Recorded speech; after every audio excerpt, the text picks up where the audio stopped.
آگے دیکھ لو سورہ ہجر میں آیت نمبر 23 ہے، اللہ تعالیٰ فرماتا اِنَّا لَنَحْنُ نُحْيِي وَنُمِيتُ وَنَحْنُ الْوَارِثُونَ، اللہ فرماتا وارث ہم ہیں۔ وارث کون ہے؟ اللہ۔ وارث کون ہے؟ اللہ۔ اور پھر سورہ مومنون میں کیا ہے؟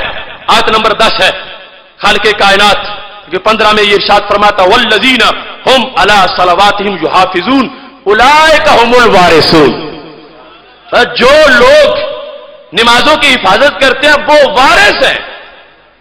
پہلے کہا وارث میں آپ ہوں، پھر کہا وارث وہ میرے بندے ہیں، اور دونوں قرآن کی آتے ہیں، تو پتہ چلا رب ذوالجلال نے اپنی صفتیں بعض وجوہ کی بنیاد پر اپنے بندوں کو بھی عطا فرمائی ہیں۔